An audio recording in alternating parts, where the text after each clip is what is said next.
तो आज पहुंच गए थे हम ससुराल से मायके। मायके पहुंच कर ये मिली मेरी दोनों छुटकियाँ, मतलब दोनों भैयाओं की लड़की, दोनों बड़ी क्यूट क्यूट प्यारी प्यारी। और ये देखो बदमाश, इतनी मस्ती खोर है ना ये, बहुत प्यारी। उसके बाद मम्मी ने गला दिए थे, मम्मी को मालूम थी कि मैं आ रही हूँ, तो मम्मी ने खसखस गला के रखा था। मैंने बनाया फिर खसखस का हलवा। मम्मी ने बोला बोले तू बना ले फटाफट खसखस का हलवा। और फिर हमें मंदिर भी जाना था, तो हलवा बना के मैंने नहाया करके, नहाने के बाद फिर मम्मी और हम लोग पहुंच गए मंदिर। मंदिर जाने के बाद ये देखो दादी के पीछे ये भी पड़ जाती है, अगर हम जा रहे हैं कहीं तो पीछे पीछे इसको जाना है, तो ये भी चली साथ में।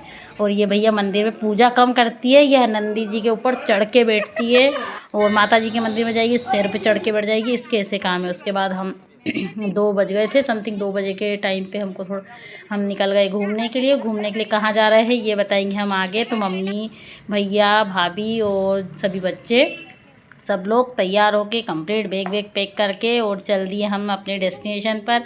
और हम कहाँ जा रहे हैं ये, मतलब मेरा एक सपना था, मैं बहुत दिन से सोच रही थी वहाँ जाने के लिए कि मुझे जाना है जाना है जाना है। तो कृपा करके भगवान की ऐसी कृपा हुई कि मुझे बुला लिया, और मैं सौभाग्यशाली हूँ कि मैं वहाँ तक पहुँच गई। Thank you.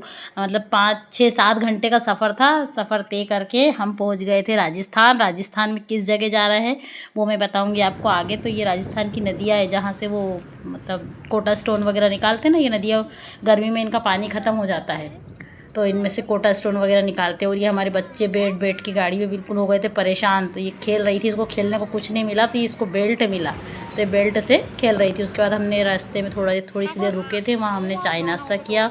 बच्चों ने भी सबने थोड़ा चाय नाश्ता वगैरह किया, कुछ बिस्किट वगैरह खाए। और क्योंकि बच्चे भी थक जाते हैं यार सफ़र में बैठे, मतलब इतना कभी बैठते नहीं है ना, तो बिल्कुल परेशान हो गए थे। तो बस हम थोड़ी देर वहाँ रुके। रुकने के बाद हमने सभी ने पी चाय।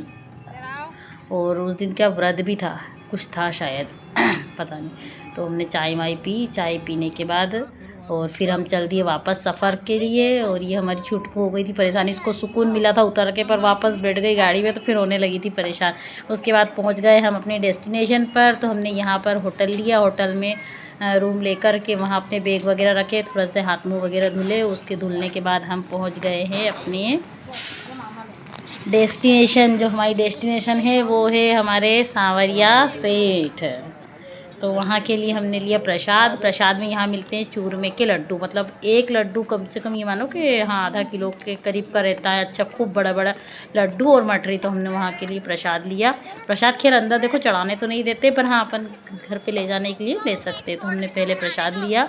और अगर आप कोई जाते हो तो प्रसाद आप बाद में ले, पहले लेने का कोई मतलब नहीं, क्योंकि अंदर कोई चढ़ाने नहीं देता है। तो हमने प्रसाद लिया। प्रसाद लेके बहुत मतलब लंबा एरिया है जिसमें घूम घूम के ये ऐसी सारी रेलिंग्स वगैरह बनी है। तो अब घूम घूम के पूरे में पहुंच गए मंदिर के अंदर, मंदिर प्रांगण में। और मंदिर प्रांगण इतना प्यारा था, इतना मस्त था, मतलब इतनी अच्छी वो कलाकृति बनी हुई थी सारे पिलर्स पे भगवान जी की। और पूरी मतलब राजस्थानी जो थीम होती है, खैर वो तो है राजस्थान में, तो राजस्थानी थीम में पूरा मंदिर बना हुआ है, बहुत ही प्यारा। तो ये है जय श्री सांवरिया सेठ। आपने हमें बुलाया उसके लिए आपका बहुत बहुत धन्यवाद। और ये रात के टाइम वहाँ की लाइटिंग वगैरह ऑन हो जाती, इतना प्यारा लगता है, मतलब सच में इतना सुकून लगता है, ऐसा लगता है कहीं जन्नत में आ गए।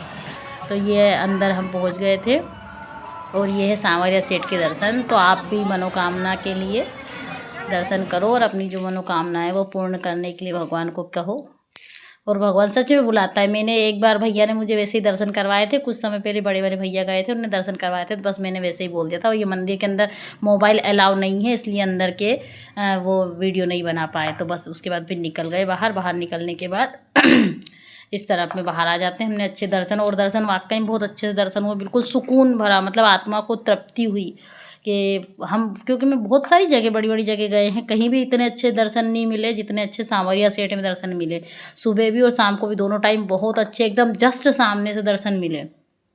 तो थैंक यू फॉर एक बार और भगवान जी सांवरिया सेठ कि आपने हमें बुलाया और इतना अच्छे दर्शन दिए, उसके लिए थैंक यू।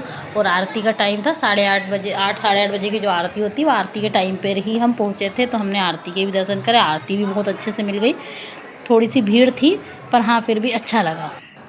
वो तो देखो बड़ा मंदिर है तो भीड़ तो रहनी स्वाभाविक सी बात है, पर बाहर इतनी नहीं थी। फिर अंदर जहाँ अपन दर्शन करते हैं वहाँ ज़्यादा भीड़ थी। तो ये हम थोड़ी देर बाहर गेट के वहाँ आके बैठे। फिर हमने यहाँ पर पथवारी जो रहती है, पत्थर से जो घर बनाते हैं ना, जो एक माइंड में मेंटलिटी बैठी है शुरू से, कहीं भी भगवान के यहाँ जाओ तो भगवान के यहाँ घर बना के जरूर आओ कि भगवान हमारा घर बनाना। ये देखो यहाँ का मेन द्वार है, ये गेट है सांवरिया सेठ का। तो द्वार के दर्शन करो। शिखर दर्शनम सर्व पाप नाशनम। तो बस शिखर के दर्शन करें। उसके बाद हम थोड़ा सा इधर मार्केट में निकल गए थे, छोटी मोटी चीज़ें खरीदी और मैंने यहाँ से सांवरिया सेठ की मूर्ति ली थी और भगवान जी के कपड़े लिए थे। Thank you for watching my video.